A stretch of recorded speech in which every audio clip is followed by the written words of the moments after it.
Welcome to Pacific E-Learning Initiative's overview series on Sakai. In this episode, we will be using the feedback tool.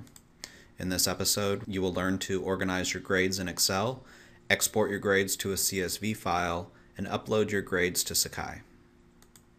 Let's get started. All you need is a program like Excel and a format which I'll distribute in class, which has the following information. In column A, you have the username. Column B is just the name. C and forward is just your quizzes. So in this case, I've got quiz 1, 2, midterm, quiz 3. You could have participation, feedback, whatever it is that you're using as assignments for your class. And it just has to be set up in this format. You can put letter grades in here or comments. This will show up.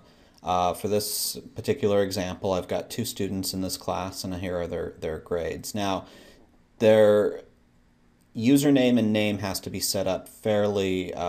There's a special format that you have to use in order to do that. To get their username, the easiest way to do that is to come to Site Editor.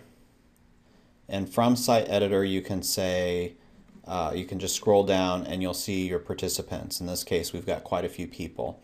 I'm going to volunteer Bob and Kyle for this particular demonstration. Under username, the username will be their Pacific ID, which is in parentheses. So I'm just going to copy this and paste it to their username. And then their name is going to be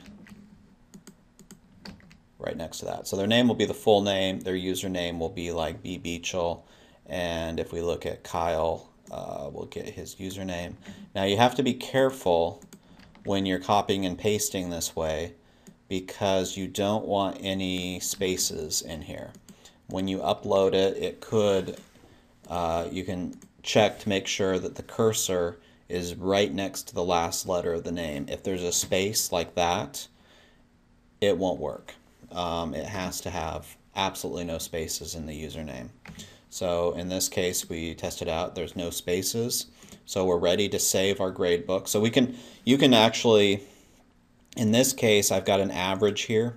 The average is just a simple formula. I can make this formula as complex as I want to if you're used to using weights. If not, if you just use simple averages in your class, that's fine too. But the nice thing about this is that you can use your formula in Excel, but when you save it to the CSV file, it will actually save it as a number. So what we'll do is we'll go ahead and save this as a CSV file. Now, if you try to save it as an Excel spreadsheet, you'll get an error message. So it's very important that you get the step where you click Save As, and then Save As Other Formats. And we're going to save it as, under Save Type, it says CSV. Now, originally when you save this, it'll probably say something like Excel Workbook, but you want to make sure that the Save As type is CSV, which is about in the middle of the list. You click that, click Save. In this case, it's going to ask if I want to replace it. Sure. And it's good to note that you don't have to do this just at the end of the quarter. The nice thing about this method is that if you are doing things at different times, like for instance, let's say we've only got quiz 1 and quiz 2 done, I can save this as a CSV, upload it, the students have access to that information.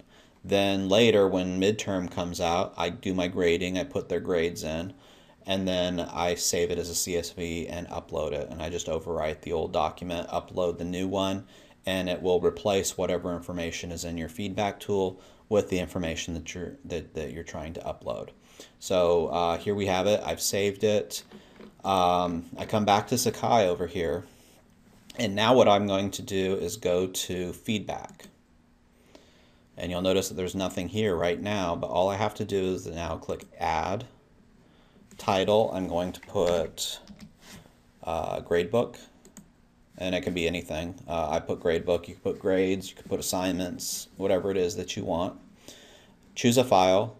In this case, I've got my feedback tool, my CSV file saved right here. I select it, And then I'm going to release feedback to participants. Now I can upload it so that I can see the information, and students won't be able to see that I've uploaded it. In this case, I'm going to release the information to the feedback or to participants, and then I'm going to click post. Now it'll give you a sample, so it's going to take your first person and it's going to show you what that first person sees, which is exactly what we want. And then we click save. And now you'll see that the gradebook is uploaded, when it was last modified, whether it was released or not. And if you want to make sure that your students are not seeing each other's scores, because you can see them right here in the spreadsheet, we can click View Participant. I can select a participant that I want to see. In this case, I want to see what Kyle sees. And there's what Kyle's going to see whenever he goes to the feedback tool. Click back, View Participant. If I want to see what Bob sees, select Bob, and that's what Bob sees. And that is a simple demonstration of the feedback tool.